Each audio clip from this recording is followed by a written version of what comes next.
Hi friends, welcome back in my YouTube channel Learn English Language with Sarjarao Patil.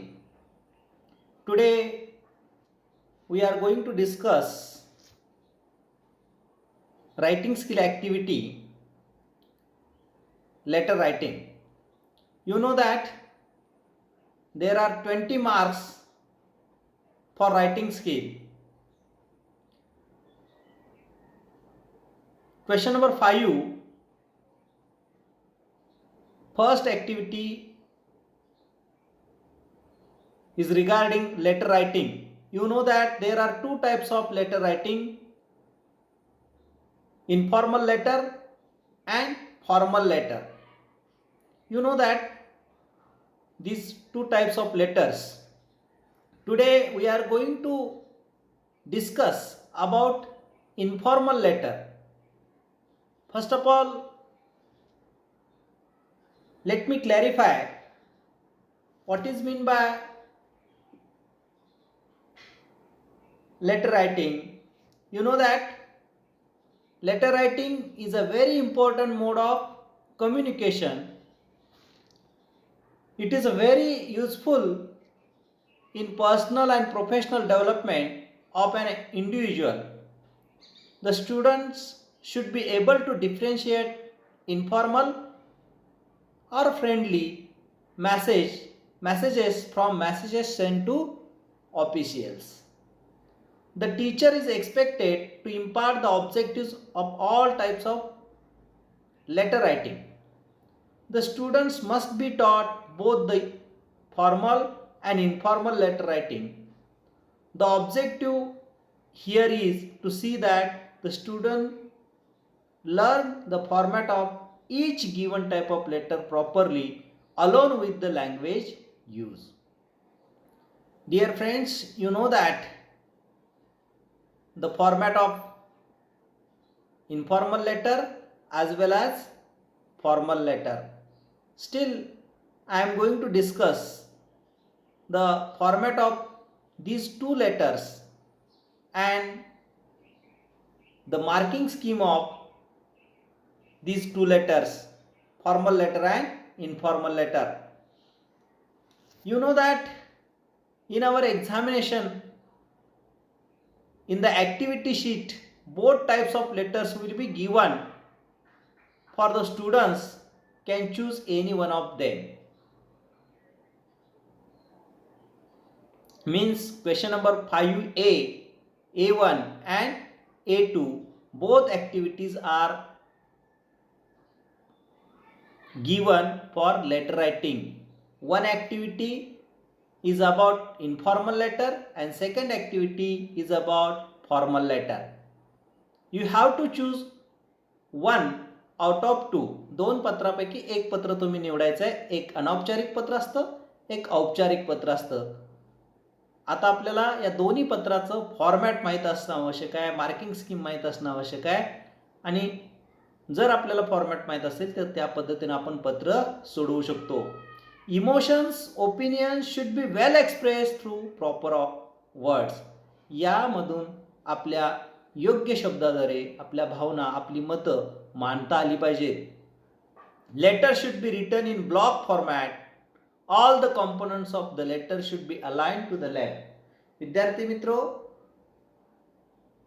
पूर्वी आपण पत्र लिहित होतो त्याचं जे फॉर्मॅट होतं ते वेगळं होतं. त्यावेळी ब्लॉक फॉर्मॅट वापरलं जात नव्हतं.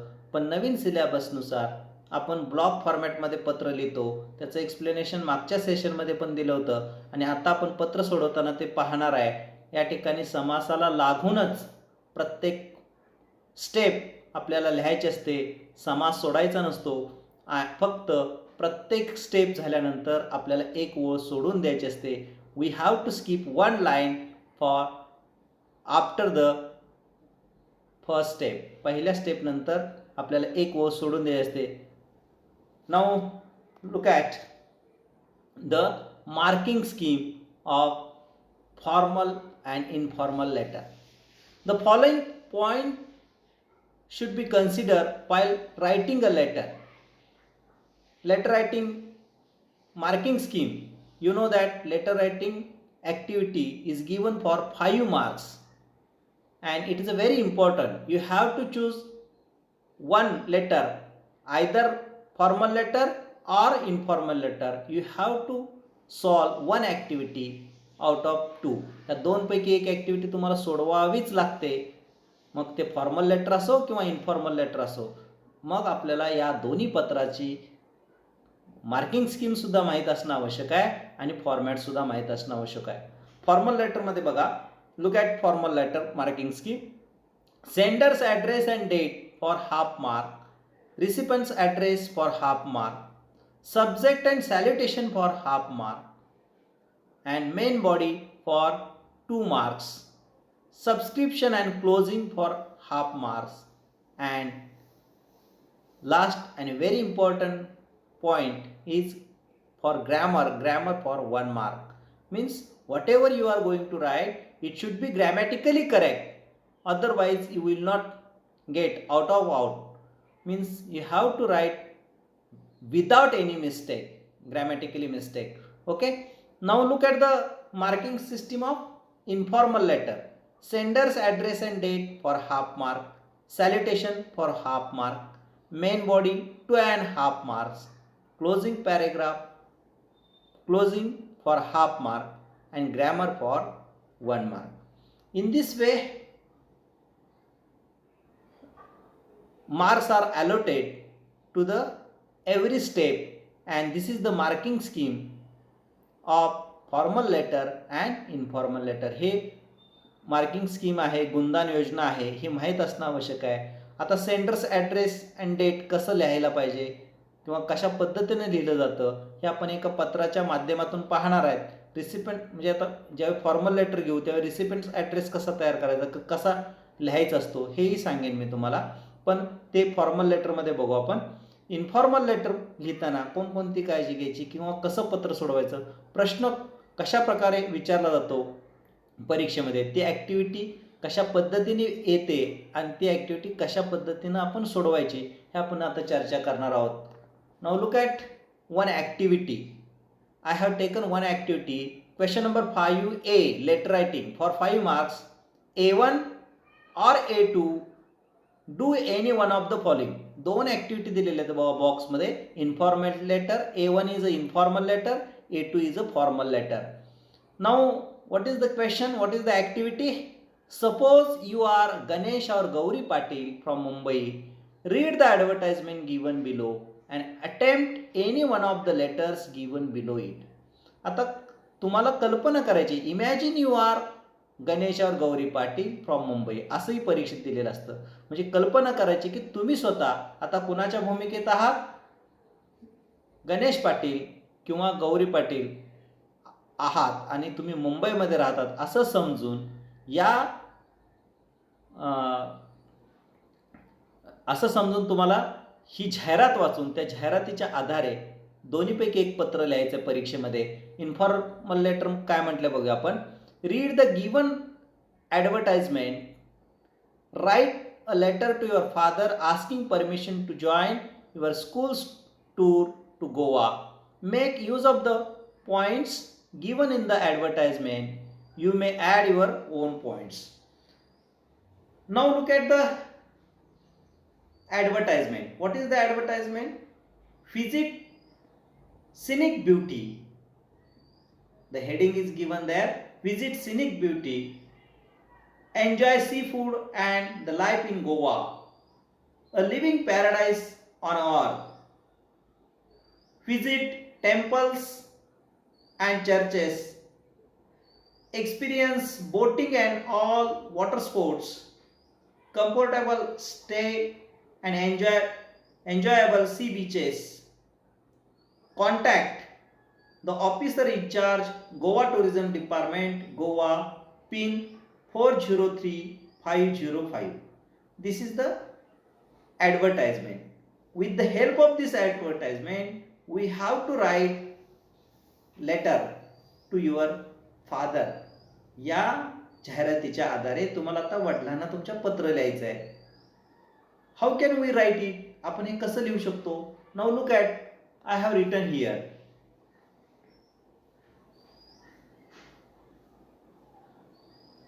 In our activity, the activity is given, suppose you are Ganesh Patil or Gauri Patil, means you have to imagine if either you are Ganesh Patil or Gauri Patil. तुम्ही एकतर गणेश पाटीलच्या भूमिकेत आहात किंवा गौरी पाटीलच्या भूमिकेत. म्हणून त्या ठिकाणी पत्राची सुरुवात मी बघा काय केलंय, समासाला लागून या ठिकाणी पीपीटीवर लिहिलंय, त्यामुळे हे समास वगैरे आपल्याला लक्षात येत नाही, पण समासाला लागूनच आपण लिहिणार आहे. पूर्वी आपण उजव्या हाताच्या कोपऱ्यात लिहित होतो, पण आता हा बदल झालाय, ब्लॉक फॉर्मॅटमध्ये डाव्या बाजूला समासाला लागून लिहायचं आहे गणेश पाटील, आणि त्याच्यानंतर मी घराचं नाव घेतलेलं आहे. हे आता मी स्वतः क्रिएट केलेलं आहे, ओम निवास, अंधेरी वेस्ट, पटेल रोड, मुंबई. अशा पद्धतीनं मी पत्ता तयार केला आहे, 40001. This is the first step, address, and after the address you have to write date 25th October 2020. Means first activity or first step is address and date we have completed here. इथं पहिली activity पूर्ण केलेली आहे. We will get half mark for this step. ह्या ऍक्टिव्हिटीला आपल्याला अर्धा mark मिळणार आहे. So we have to write, we have to develop the address and date in this way. अशा प्रकारे आपल्याला पत्ता आणि दिनांक लिहायचा आहे. Now look at the salutation. Now you have to skip one line. मी इथं स्पेस सोडलेले बघा, एक ओळ सोडायची आहे आणि मग खाली सॅल्युटेशन लिहायचं आहे. मायना, डिअर बाबा, dear father, you can write dear papa also, म्हणजे तुम्ही डिअर फादर लिहू शकताय, बाबा लिहू शकताय, डिअर फादर लिहू शकताय, वडिलांना लिहायचं आहे आपल्याला, म्हणून अशा पद्धतीने सॅल्युटेशन लिहू शकताय. Then you have to skip one line and begin, you can begin the letter after the one line.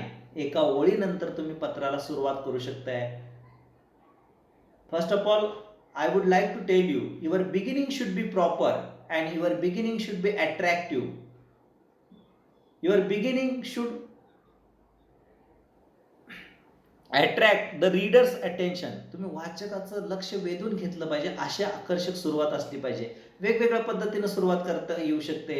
R you surprise to see my letter, किंवा I received your letter yesterday, असेही तुम्ही सुरुवात करू शकता, किंवा I heartily congratulate on your grand success. म्हणजे वेगवेगळ्या पद्धतीनं तुम्ही पत्राची सुरुवात करू शकताय. फक्त तो विषय काय आहे आणि ते कुणाला उद्देशून आहे त्यानुसार ते पत्र लिहिणं अपेक्षित आहे. या ठिकाणी मी पत्राची सुरुवात अशी केलेली आहे, since last 15 days I have not written you a letter as I was busy in my studies. गेली 15 दिवस मी पत्र लिहिलेलं नाही कारण मी अभ्यासात मग्न होतो. My first term examination is over yesterday. कालच माझी प्रथम सत्र परीक्षा संपली. I had prepared well and hope for the better results. मी चांगली तयारी केली होती आणि मला आशा आहे की मला चांगला रिझल्ट मिळेल. In the next week our school has arrange a tour to Goa. पुढच्या आठवड्यामध्ये आमच्या शाळेने गोवा टूर आयोजित केले आहे, किंवा या सहलीसाठी आमचं नियोजन झालेलं आहे. आता या ठिकाणी पॅरेग्राफ केलेला आहे आणि एक ओळ सोडून दिले आहे. I have skip one line, एक ओळ सोडून मग लिहिलेलं आहे. As we all know that Goa is very famous for its scenic beauty. जसं की आपणा सर्वांना माहिती आहे, गोवा हे नैसर्गिक सौंदर्यासाठी अतिशय प्रसिद्ध आहे. आता हे जे वाक्य आहे सिनिक ब्युटी, ह्या मुद्द्यापासून हे वाक्य तयार केलेलं आहे. तुम्हाला पहिलंच टायटल होतं बघा, व्हिजिट सिनिक ब्युटी असं त्याचं टायटल होतं, आणि जाहिरातीतल्या मुद्द्यावरून मधला जो भाग आहे मिडल पार्ट तो आपण डेव्हलप करायचा असतो. It is a living paradise on earth. म्हणजे हे भूतलावरील, पृथ्वीवरील एक नंदनवन आहे. Nature has bestowed all the beauty on it. निसर्गानं सौंदर्याचा वर्षाव त्याच्यावरती केलेला आहे गोवा या पर्यटन स्थळावरती. Long and beautiful beaches, old and ancient temple, churches are the greatest attraction of the place. म्हणजे मी त्यामधलेच मुद्दे या ठिकाणी घेतलेले आहेत आणि तिथं कोणते आकर्षक स्थळं आहेत याच्याविषयी उल्लेख केलेला आहे. Goa is famous for its sea food. We can enjoy the taste of various sea food. On the beaches we can also experience boating and all sorts of water sports. आता ही जी 2-3 वाक्य वाचली, ही वाक्य जाहिरातीमधील मुद्द्यांना अनुसरून वाक्य लिहिलेली आहेत आणि त्याच मुद्द्यांचा आधार घेऊन, मदत घेऊन ही वाक्य तयार केलेली आहेत. म्हणजे आपण वडिलांना सांगायला लागलोय की गोवा शहर का पाहण्यासाठी सुंदर आहे किंवा तिथं कोणकोणत्या गोष्टीचं अट्रॅक्शन आहे, आकर्षण आहे, हे वडिलांना आपण सांगू इच्छितोय की जेणेकरून आपल्याला परमिशन मिळाले पाहिजे. Now look at the next continuing paragraph आहे. Moreover there is a good accommodation available. त्या ठिकाणी याही पुढे जाऊन सांगायचं म्हणलं तर त्या ठिकाणी राहण्याची सोय सुद्धा अतिशय चांगली आहे. We can stay there safe and comfortably. आम्ही त्या ठिकाणी सुरक्षित आणि आरामदायीपणे राहू शकतो, हे वडिलांना आपण पटवून सांगायला लागलोय. Then you have to skip one line. या ठिकाणी एक ओळ सोडून द्यायची आहे आणि पुढचा paragraph. Thus this is the place that one wants to visit again and again. असं हे एकमेव ठिकाण आहे की ज्या ठिकाणी पुन्हा पुन्हा लोकांना जावंसं वाटतं. All my close friends are going to join this trip. माझे जवळचे सर्व मित्र या सहलीमध्ये सहभागी होणार आहेत. So I don't want to miss it. म्हणून मला सुद्धा या सहलीमधून मिस व्हायचं नाही किंवा मला ही सहल चुकवायची नाही किंवा यापासून दूर राहायचं नाही. I am waiting for your permission. मला तुमच्या परवानगीची प्रतीक्षा आहे. I hope you will never make me nervous. मला आशा आहे की तुम्ही मला नाराज करणार नाही. आता या ठिकाणी पुन्हा एक शेवटचा पॅरेग्राफ लिहिण्यासाठी एक ओळ सोडून द्यायची. Means you have to skip one line again. And now look at the last sentence और last paragraph. Convey my best regards to Aai and love to Guddi. या ठिकाणी तुम्ही शेवट वेगवेगळ्या पद्धतीने करू शकताय. कोणी असंही एखादं वाक्य लिहून करू शकते, convey my best regards to all.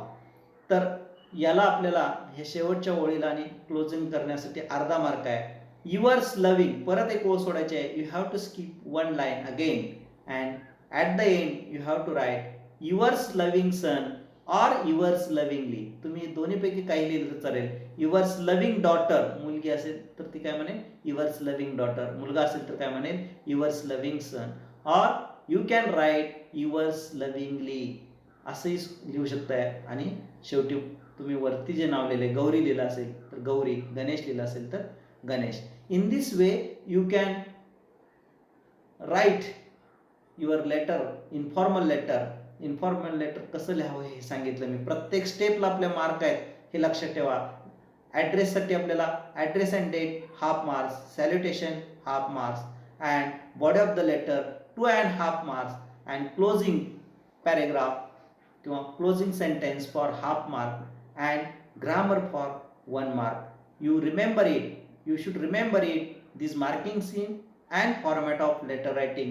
With the help of this activity you can solve other informal letters and write these letters in your notebook and send me photocopy of these letters on my personal WhatsApp number. I hope all of you have understood how to write informal letter and the format of informal letter and marking scheme of informal letter. In the next session we will discuss about formal letter writing. If you like this video, please like, share, comment and subscribe my YouTube channel. Thank you very much.